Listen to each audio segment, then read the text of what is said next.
Master the English language, gerunds and infinitives, double agents in grammar. Hello everyone. Welcome back to our series on mastering the English language.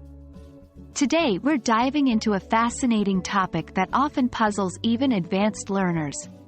The use of gerunds and infinitives, specifically, verbs that can be followed by both gerunds and infinitives but with a change in meaning. This can be a bit tricky, but don't worry, by the end of this video, you'll have a firm grasp on these double agents in grammar. Firstly, let's quickly recap what gerunds and infinitives are. A gerund is a verb form that ends in ing and functions as a noun. For example, in the sentence, I enjoy running, running is a gerund. An infinitive, on the other hand, is the base form of a verb, often preceded by to. Like, I want to run.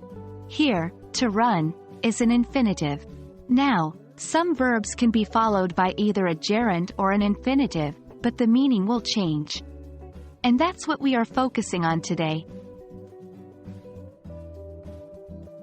Now let's move on to some specific verbs that change their meanings depending on whether they are followed by a gerund or an infinitive. 1. Remember. 2. When followed by a gerund, it means you recall something from the past.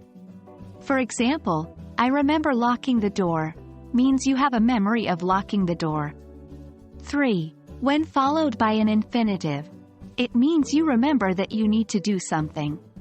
For instance, I remember to lock the door, means you didn't forget that you need to lock the door. 4. Regret. 5. When followed by a gerund, it means you are sorry for something you have done. Example, I regret saying that, you wish you hadn't said that. 6. When followed by an infinitive, it's used when you're about to deliver bad news.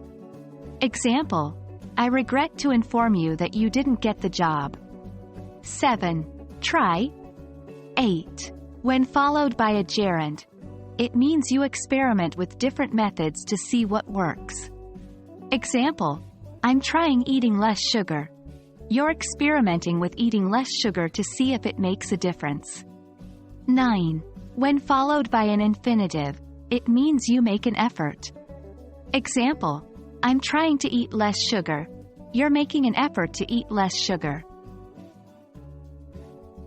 These are just a few examples. There are other verbs too, like stop, mean, go on, that change their meanings when followed by gerunds or infinitives. Remember, practice is key. The more you use them, the more natural it will become.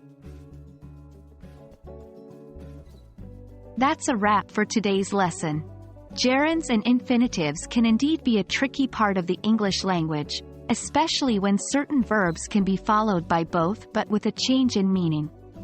But remember, don't be afraid to make mistakes. They're all part of the learning process. Keep practicing, and you'll master them in no time.